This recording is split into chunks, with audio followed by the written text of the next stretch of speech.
Professor Mohammad Yunus साहब, क़यामत की निशानियाँ वो कि मौलाना साहब ने बताई और आप भी बताएंगे, लेकिन हमें उसके लिए करना क्या है? बिस्मिल्लाह वस्सलातु वस्सलामु अला रसूलिल्लाह व अला आलिहि व सहाबिहि अजमाइन व बाद।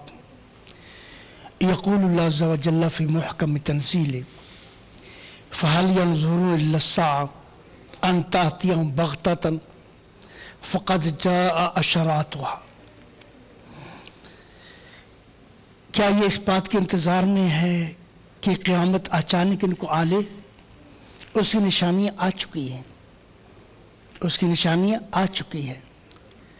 और फरमाया फ़अन्ना लहुम इज़ा जाअतहुम ज़िक्राहुम, जब क़यामत आ जाएगी फिर इनका क्या बनेगा? इस निशानियों से मुतनब्बे हो जाओ, ये दुनिया ख़त्म होने वाली है। और अक़ल, क़यामत का आना अक़ल का तकाज़ा है, क्योंकि अगर क़यामत नहीं आएगी ज़ालिम ज़ालिम रह जाएगा और मज़लूम मज़लूम रह जाएगा। एक शख्स मज़लूम, एक ज़ालिम ने उस पर जुल्म किए, अब उसे बदला नहीं ले सका, दोनों मर गए। अब ये मज़लूम कब बदला लेगा उससे? ये क़यामत ऐसी चीज़ है कि ज़ालिम से पूरा बदला क़यामत को ही लिया जा सकता। मसलन एक शख्स है जिसने 100 कत्ल किए, दुनिया पर उसको क्या सज़ा देंगे? उसको आप फांसी दे देंगे, उसको किसास करेंगे, उसको गर्दन काट देंगे, एक जान गई ना, बाकी 99 जाने उनका बदला कम मिलेगा उसको। इसलिए अक्ल का तकाजा ये है कि ये क़यामत आए।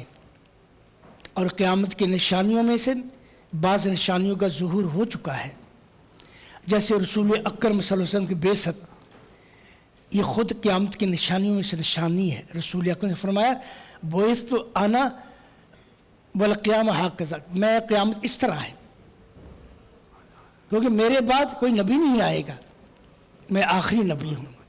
तो क़यामत रसूल अकरम सल्लल्लाहु अलैहि वसल्लम का वजूद ख़ुद क़यामत की निशानी है। इसी तरह इसराइल का वजूद, आज से पहले जब मुहद्दिसीन ये हदीस पढ़ते थे कि मुसलमानों को यहूदियों से लड़ाई होगी, तो उनको हदीस समझ नहीं आती कैसे होगी, क्योंकि यहूदी तो दुनिया में बटे हुए हैं, कि 10,000 हैं कि 2,000, कैसे लड़ाई होगी। लेकिन जब इसराइल वजूद में आया, ये भी क़यामत की निशानियों में से निशानी है। और इसराइल का वजूद और मुसलमानों का इससे लड़ाई करना, ये भी क़यामत की निशानियों में से निशानी है, और इसका ज़ुहूर हो चुका है अब। और क़यामत की निशानियों में से ये भी निशानी है कि इल्म दीन कम हो जाएगा और जहालत आम हो जाएगी। जज़ाकल्लाह, बहुत खूबसूरत बात आपने फरमाई।